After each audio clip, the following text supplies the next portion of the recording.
مان جائیں گے یہاں مان، یہاں نہ مانا وہاں مان لیا تو بیکار معاملہ ہے۔ تو اللہ تبارک تعالیٰ یہ حشر اس لیے کر رہا ہے، کیوں کہ فقط سبب ہے، شاعر کہتا ہے فقط سبب ہے اتنا انعقاد محشر کا، تمہاری شان محبوبی دکھائی جانی ہے، محبوب کی شان کا پردرشن کرنا ہے، مظاہرہ کرنا ہے کہ دیکھو کتنا جلویدار نبی، کتنا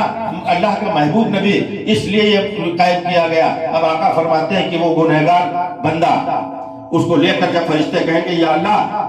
تیرے محبوب کی خواہش ہے کہ دوبارہ تو لے جائیں، تو اللہ کہے گا جس محبوب کے صدقے میں کائنات بنا دی، جس اے فرشتوں جس کے صدقے میں تمہارا وجود ہے، فرشتوں جس کے صدقے میں آسمان کا شامیانہ لگایا، جس کے نور کو میں نے اپنے نور سے تخلیق کیا، جس کو میں نے بنایا، جب بنایا تو میں بنانے والا تھا، اور جب بنا تھا تو صرف بننے والا تھا، اور اس کو میں نے بنایا اس لیے تاکہ وہ جا کر بتائے کہ میں ہوں، میرا تعارف کرا دیا، اس نے میری وحدانیت بتا دی۔ اگر اس کی خواہش ہے تو اس کی خواہش کا احترام ہے۔ فرشتوں اگر میرے محبوب کی یہی مرضی ہے کہ اس گنہگار کے نیکی اور گناہ دوبارہ تولے جائیں تو ترازو پر دوبارہ تولو، آقا فرماتے ہیں اس کے دوبارہ تولے جائیں گے۔ جب دوبارہ تولے جائیں گے، یاد کیجئے یہ کون سے نبی کی بات ہے، یہی روایت ناظم صاحب بتا کر اپنی جگہ لے لوں گا۔ اس نبی کا یہ جو میلاد ہو رہا ہے، یہ اس نبی، یہ کسی عام انسان کا میلاد نہیں ہے، وہ نبی جو دنیا میں بھی ہمارے کام آئے گا، قبر میں بھی دنیا میں کام آ رہا، قبر میں بھی کام آئے گا، اور کل حشر میں ماں باپ بھائی بہن بیوی اولاد کوئی کام نہیں آئے گی۔ 100 سال 50 سال 80 سال 60 سال 70 سال گزارنے کے بعد زندگی بھر کے ایک لمحے کا سہارا نہیں، بیمار ہو گیا، آپریشن اتنا بڑا ہو گیا،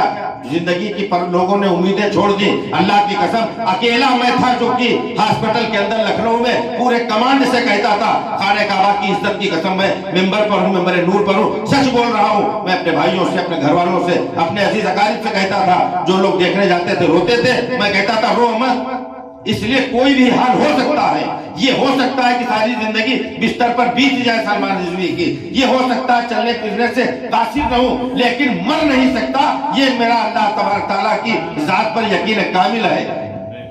کہتے تھے کس یقین سے بول رہا، میں کہتا تھا پنجتن کی عنایت میرا یقین ہے، مجھ پر پنجتن کا کرم ہے، پنجتن پاک کا کرم ہے، میں مروں گا نہیں دنیا اور باقی کچھ ہو جائے، اور آج آپ کے سامنے روبرو خطاب کر رہا ہوں۔ یہ پاک پنجتن کا کرم ہے، جسے پنجتن سے پیار نہیں، ہمیں اس کے کلمے پر اعتبار نہیں، پنجتن کو ہٹا دیا پھر دین میں اللہ کی قسم کچھ بچتے نہیں۔ پنجتن میں ہے کیا؟ 5 تن جو پاک کہے گئے، اس میں پاک بی بی فاطمہ ہے، جن کا مرتبہ، جن کا پروٹوکال کیا ہے، ان کا پروٹوکال زمین پر یہ ہے کہ آتے تھے تو نبیوں کے امام کھڑے ہو جاتے تھے، اور حشر کے دن ان کا پروٹوکال یہ ہوگا کہ اللہ تبارک غیب سے آواز آئے گی، ندا آئے گی، اللہ کہے گا کہ اہل محشر اپنی نگاہوں کو، پلکوں کو نیچے کر لو، میرے محبوب محمد مصطفیٰ کی بیٹی کا گزر ہونے والا ہے۔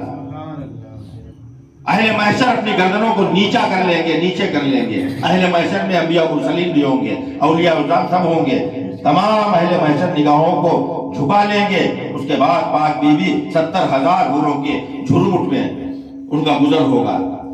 تو وہ نبی،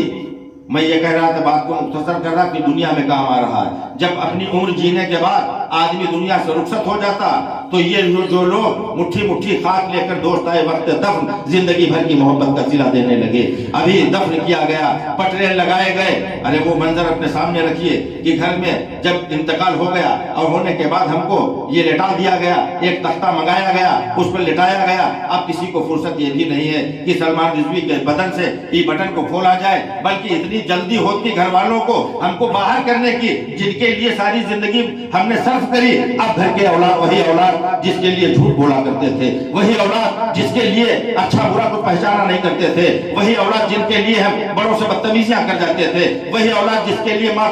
کا احترام، باپ کا ادب بھول جاتے تھے، آج وہی اولاد کہہ رہے کہ ابا کا انتقال ہو گیا، جلدی ایسا کرو قینچی لے آؤ، شرٹ کو کاٹ دو، شرٹ کاٹ دی جاتی ہے، کپڑے کاٹ کے کنارے کر دیے جاتے، اگر گھڑی قیمتی ہے تو کھول کر کوئی اپنی جیب میں رکھ رہا ہے، اگر کوئی اور کوئی قیمتی انگوٹھی چاندی کی ہے اس کو اتار کر کوئی دوسرا بیٹا رکھ رہا، رکھنے کے بعد کہتے جلدی چلو، جلدی نکال دو ورنہ کیلاش کی خرابی ہو جائے گی، ایسا کرو جلدی ظہر ہی میں کر دو۔ کرنے کے بعد لے کر گئے،